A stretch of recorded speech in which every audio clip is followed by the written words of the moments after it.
Hello everyone, my name is Dr. Bucci. Today I've got something slightly different for you. Actually, it's completely different. I've got a Guild Wars 2 video for you, and I'm playing as the Elementalist. And I just wanted to show people my leveling build for a Dagger Elementalist. I had a lot of success with this build on my Elementalist. I've been playing for the past few months, and as of 26th of July 2013, this build is good. It works nicely, and if you like it, try it out for yourself. So in the background I've got some gameplay. I'm playing in Sparkfly Fen, I believe, and I think I might put some more in if this goes over the footage I've got. If we run out of time on that footage, I will put some more stuff in.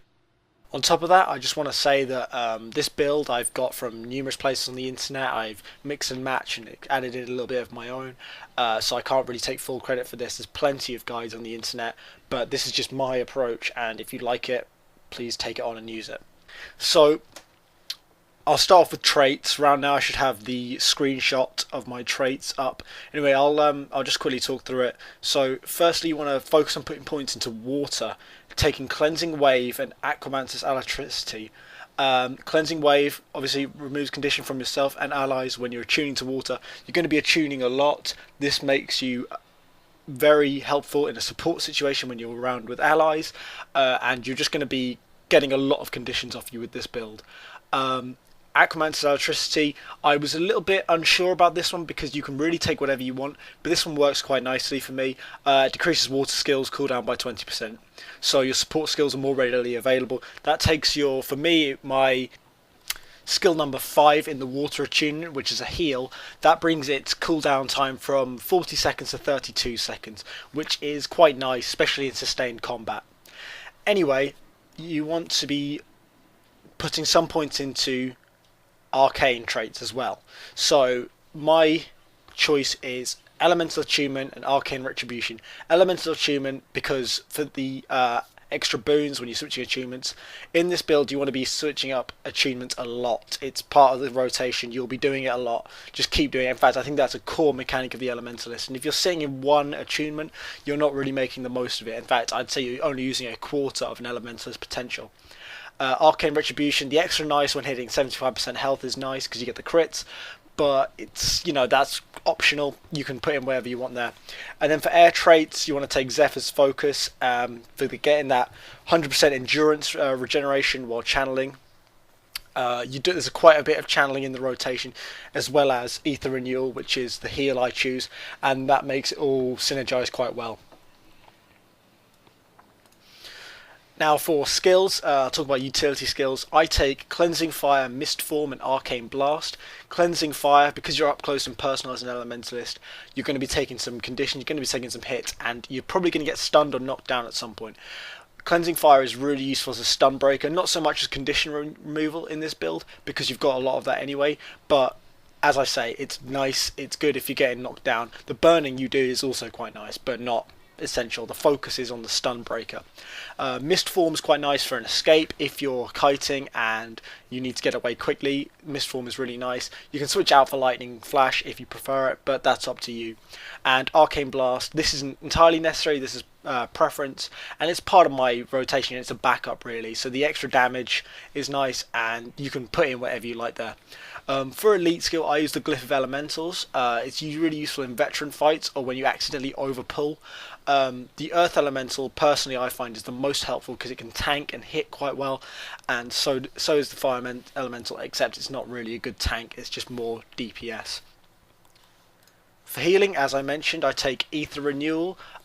This is entirely preferential. You take whatever you're used to and comfortable with. I just like it because it's easy to kite enemies with, and it synergizes quite nicely with Zephyr's Focus. Now for the rotation, I'll put this in the description so you guys can see it, but I'll explain it now.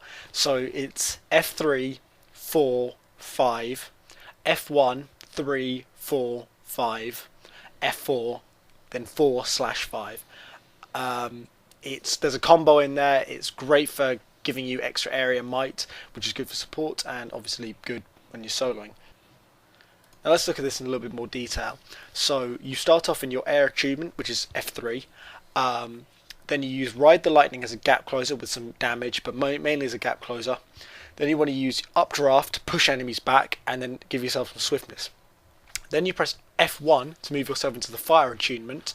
You use burning speed as another gap closer, giving you burning, and then you use ring of fire for the combo field plus burning. Then you use fire grab, optionally, to do some extra damage to burning foes. That's not necessary. I like using it though. Then you switch to F4, which is your Earth attunement. Use Earthquake for a combo finisher or Churning Earth for a combo finisher, whichever one isn't on cooldown. Then, if you haven't killed your enemy by this point, you want to pop Arcane Blast to get that damage out, then start to kite and dodge using Fiery Breath or Cone of Cold, and Ether Renewal to keep yourself alive. Then you want to repeat the rotation from Burning Speed onwards, so you'd be F1, 3, 4, F4, then 4 or 5, whichever one you didn't use before. Now let's talk a little bit more about the approach of an Elementalist in this build. You want to be dodging as much as you can, avoiding knockdowns. This will break the combo pretty badly and it will leave you open to attack. Kite enemies, get behind enemies if you can, if they're standing still, but if they're chasing you, you want to kite them. Use Ether Renewal to keep conditions off you, and that pulsating healing is quite nice as well.